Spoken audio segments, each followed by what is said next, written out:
Hey, hi everyone, this is Jerry Wise, and this video is entitled Focusing on Self Frees Us to Focus on Others. Sounds kind of paradoxical. I've been a personal development coach and relationship specialist for many years. I've been helping people for over 40 years. I hope you'll subscribe, join, like, and comment on my YouTube channel and on this video. I remember when I was studying Murray Bowen family systems theory back when I was a pastor, and that takes me all the way back to about 1979. And at the time I was concerned that psychology or therapy or Bowen family systems or self-differentiation would make people more selfish or overly self-focused. And this seemed to run counter to the Christian beliefs I had at that time. And I had lots of anxiety about it. That you don't want to focus on self, you just want to focus on others.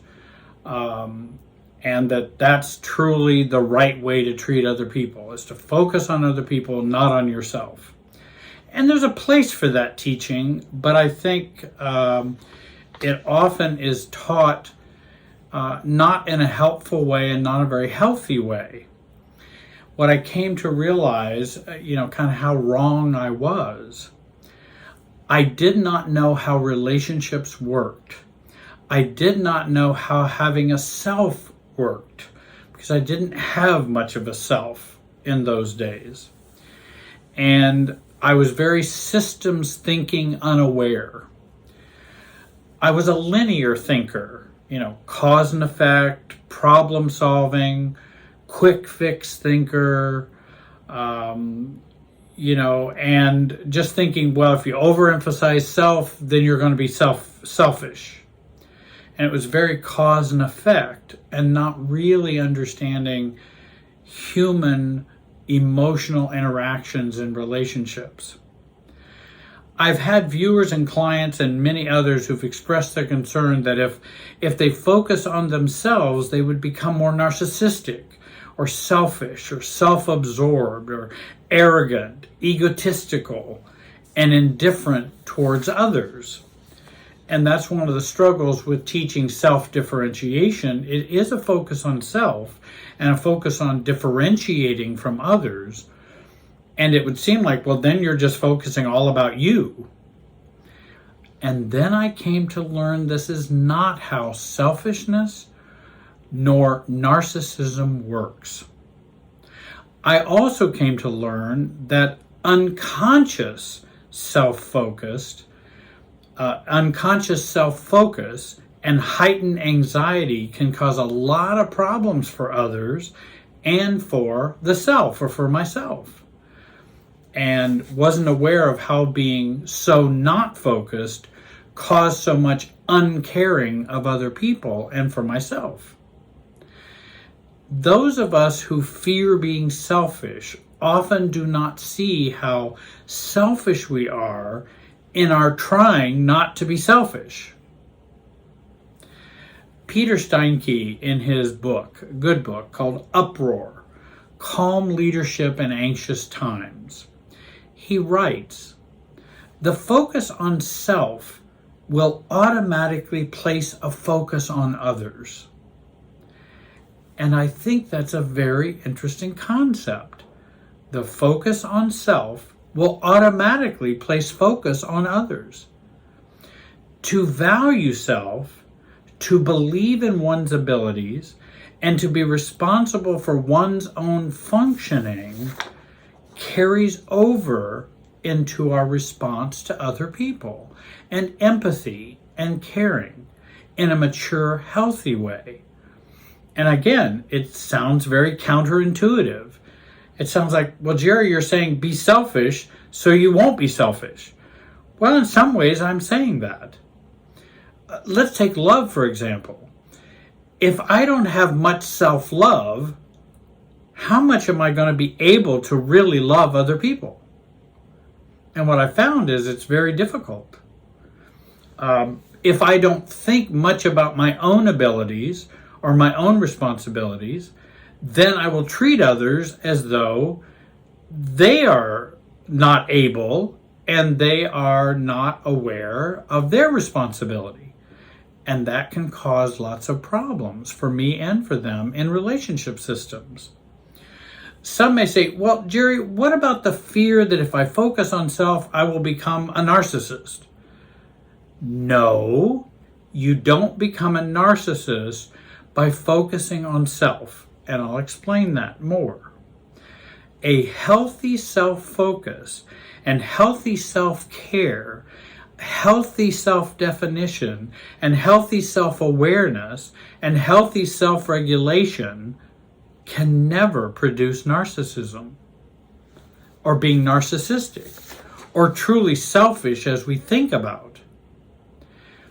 It might produce greater detachment, more solid boundaries, expressions of dislike for disrespect and mean treatment by others, standing up for oneself in light of the family or in relationship to friends or workplace, being able to say no, being able to express your beliefs on highly charged issues, being less manipulated by others' emotional games, staying centered, staying calm. If you see these things happening, it isn't narcissism, it is the self emerging. And I think a lot of families, when you begin to do some of these things, detachment, boundaries, expressions, stating your opinions, disagreements, differences between people, others will see that, oh, you're just being selfish. No, it's self-emerging. That's different than selfish. Actually, the person who's doing these things many times are much more compassionate, empathetic, and caring. I really like Peter Steinke's explanation of how self-focus is not the same as narcissism, and self-differentiation is not the same as narcissism. He writes, and I couldn't write it any better than what he stated, so I'd just like to read this to you if I could. If one is focused on one's own functioning, how does this differ from narcissistic functioning? First, you need to remember that narcissistic functioning is automatic behavior. It's like sneezing. Second, the person exhibiting this behavior needs the constant fueling of one's grandiosity from outside sources. And there's a dependency on others. But becoming a responsible, responsive self is intentional work, not automatic work. It's intentional work. It does not require the flattery or projection of greatness from others, whereas narcissism does. Caring for self and caring for others flow in one stream, separately. And I'll mention that in a moment. Narcissism is emotional fusion between two needy selves, two manipulative selves, the charmer and the charmed. And they do not make a responsible relationship. Each is irresponsible, over-involved with the other. The narcissist cannot give as much latitude as is possible for the other to grow. If the other grows, the fuel needed by the narcissist or supply might not continue. So I think he explains well the difference between self-focus and narcissism. They are not the same. As Peter Steinke writes, remember, caring for self and caring for others flow in the same stream, separately, but they are in the same stream.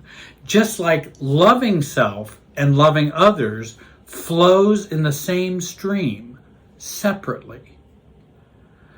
So what does low-level self-focus look like in how we relate to ourselves and others?